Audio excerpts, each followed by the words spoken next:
பார்வதி, உனக்கு தெரிஞ்சவங்க யாராவது இருக்காங்களா? ஏன் இல்ல, வசுந்தரா தேவி தான் இருக்காங்களே. அவங்க தான் பெரிய பெரிய பிளாட்டா போட்டு விக்கிறாங்களே, அவங்க கிட்டே கேட்டு வாங்கலாம். ஆனா அவங்க தான் சண்டை போட்டுட்டு போயிட்டாங்களே. இப்ப நம்ம இடம் கேட்டு போனா நமக்கு எப்படி தருவாங்க?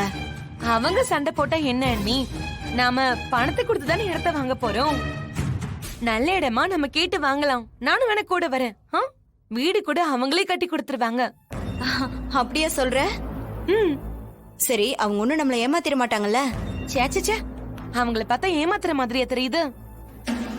அந்த மேடம் பெரிய பில்டர், ரியல் எஸ்டேட் ஓனர் தெரியுமா? உங்களை நானே அவங்க கிட்ட கூட்டிட்டு போயிட்டு நல்ல இடமா வாங்கி தரேன். நான் கூட்டிட்டு போனா உங்களுக்கும் இந்த மாதிரி நகை ஏதாவது கொடுத்தாலும் கொடுப்பாங்க. நிஜமாவா சொல்ற? ஆமா அண்ணி. எப்ப போலாம்? இரு, நான் எப்ப நான் அவர்கிட்ட கேட்டு சொல்றேன். யாரு? மணி அண்ணனா? சுத்தம்.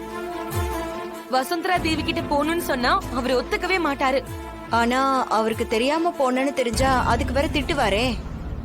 ஷோ அண்ணி, அண்ணன் வந்தா பெரிய கலாட்டம் ஆயிடும் அண்ணி. ஷோ, அதெல்லாம் கலாட்டா ஆகாம நான் பாத்துக்கிறேன். நான் சொல்ல வேண்டியதை சொல்லிட்டேன், அதுக்கப்புறம் உங்க இஷ்டம்.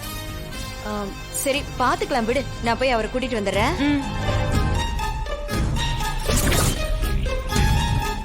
ஏதோ முக்கியமான விஷயம் பேசணும்னு சொன்னீங்க, அமைதியாவே இருக்கீங்க. சார், கடையில இப்ப முன்ன விட வியாபாரம் அதிகமா இருக்கு. ஆனா வியாபாரம் நடக்கிற அளவுக்கு கடையில சரக்கு ரொம்ப கம்மியா இருக்கு சார். இப்ப கையில ஒரு 20 லட்சம் ரூபாய்க்கு செக் கொண்டு வந்திருக்கோம். இத வச்சுட்டு 60 லட்சம் ரூபாய்க்கு சரக்கு கொடுத்தீங்கன்னா நல்லா இருக்கும் சார். வீட்டுல எங்க மாமா ஒரு லேண்ட விலை பேசிட்டு இருக்காரு. கூடிய சீக்கிரத்துல எப்படியும் இடத்த வித்துருவாரு. அந்த வித்த பணத்துல இருந்து எனக்கு ஒரு பங்கு தரேன்னு சொல்லியிருக்காரு சார். அதனால நீங்க மெட்டீரியல் கொடுத்தீங்கன்னா சீக்கிரம் மெட்டீரியலுக்கான பணத்தை செட்டில் பண்ணிடுவேன் சார். சீனு தம்பி, உங்களை நம்பி கடன் கொடுக்கறதுல எனக்கு ஒன்றும் பயம் இல்ல. ஹோல்சேல் டீலருங்கிறதுனால என்னோட ப்ராஃபிட் மார்ஜின் ரொம்ப ரொம்ப கம்மி. இப்படி வாங்கி கை மாத்தி விடுறதுதான் என்னோட தொழிலே. ஆனா ஒரு பேமெண்ட் டிலே ஆச்சுன்னா கூட நான் மொத்தமா மாட்டிப்பேன். அதனால நான் கடன் கொடுக்கறது இல்ல. சோ இங்க வந்து 1800 ஸ்கொயர் ஃபீட்ல ஒரு பிளாட் போட்டுருங்க. இந்த பிளாட் வேணா, இந்த பக்கம் இருக்கிற பிளாட் வந்து நம்ம ஃபர்ஸ்ட் டிஸ்போஸ் பண்ணோம். சோ ரேட்டை கம்மி பண்ணி கொடுத்துடலாம்.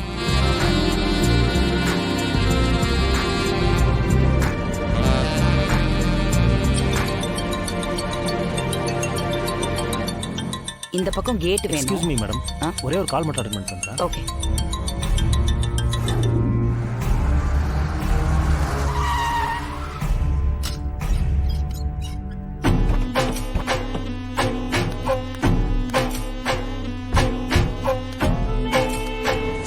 ஐயோ, ரகுராம் வீட்டு ஆளுங்க வராங்க. உள்ள சர்க்குணம் வேற இருக்காரே, தெரிஞ்சா பிரச்சனை ஆயிடுமே. நான் அப்புறம் கூப்பிடுறேங்க.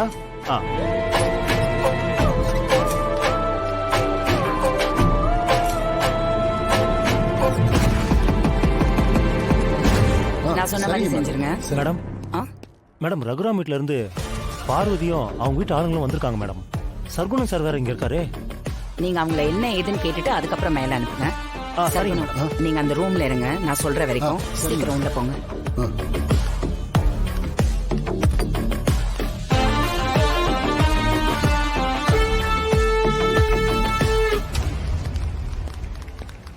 வணக்கம். வாங்க மேடம், வாங்க. அன்னைக்கு ரகுராம் சார் வீட்ல நான் உங்களை பாத்திருக்கேன். இவங்க என் அண்ணா அண்ணி. இடம் வாங்கறதுக்காக இங்க வந்திருக்கோம்.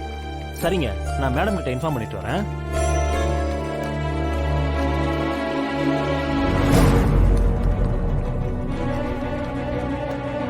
மேடம், பார்வதியோட அண்ணன் அன்னைக்கு ஒரு பிளாட் வாங்கணும்னு பார்க்க வந்திருக்காங்க. சரி, வர சொல்லுங்க. Okay madam. மேடம், உங்களை உள்ள வர சொன்னாங்க. மேடம் போய் பாருங்க. வாங்க நீ. வாங்க. ஹலோ, வாங்க வாங்க வாங்க. Sit please. உட்காருங்க. ஏங்க, உட்காருங்க உட்காருங்க உட்காருங்க.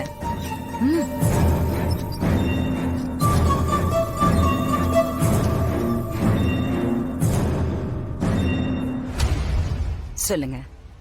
இவங்களுக்கு ஒரு பிளாட் வேணும் மேடம். வீடு கட்டி அத வாடகை விடணும்னு ஆசைப்படுறாங்க.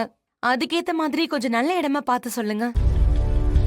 இதுல ஆச்சரியம் என்னன்னா, ரகுராம் ஐயா வீட்ல இருந்து வந்திருக்கீங்க. நமக்குள்ள அந்த பிசினஸ் டீல் ஒத்து வரலனாலும் என்ன தேடி வந்திருக்கீங்க. ரொம்ப சந்தோஷம். நம்ம கிட்ட நிறைய இடம் இருக்கு. கன்ஸ்ட்ரக்ஷனும் பண்றனால உங்க விருப்பப்படியே நாங்க வீடு கட்டி கொடுக்க முடியும். முட்டாள், வண்டிய மறைச்சிட்டு வந்து இப்படியா சடன் பிரேக் போடுறது? அறிவில்ல?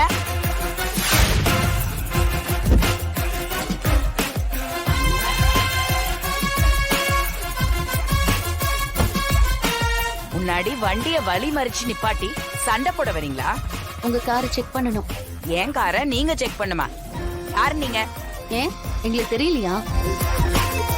ரகுராம் என்னோட பெரியப்பா. அங்க வந்தப்போ எங்களை பார்க்கல நீங்க? அதெல்லாம் எனக்கு ஞாபகம் இல்ல. அப்போ நான் யாருன்னு தெரிஞ்சும் எவ்வளவு திமிர் இருந்தா என் காரை மறிச்சு வந்து செக் பண்ணோன்னு கேப்பேன். நீங்க எவ்வளவு பெரிய ஆளா வேணாலும் இருங்க, பரவாயில்ல. எங்களுக்கு உங்க காரை செக் பண்ணணும், அவ்வளவுதான். நீ பெரிய சிபிஐ, என் காரை நீ செக் பண்ணும், நான் உனக்கு அலோவ் பண்ணும். நீங்க பாருங்க, நான் உங்க கூட சண்டை போடுறதுக்கு வரல. 2 minutes உங்க கார்ல யார் இருக்காங்கன்னு பார்க்கணும். என் கார்ல யார் இருந்தா உனக்கு என்ன?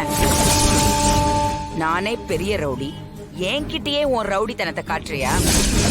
இத பாருங்க, ஒழுங்கு மரியாதையா 2 பேரும் வண்டி எடுத்துட்டு ஓடி போயிடுங்க. இல்லனா என் காரை விட்டு இடிச்சு தள்ளி போட்டு தள்ளிட்டு போயிட்டே. மேடம், கார்ல யார் இருக்காங்கன்னு தெரியாம உங்களை நாங்க இங்கிருந்து போக விட மாட்டோம்.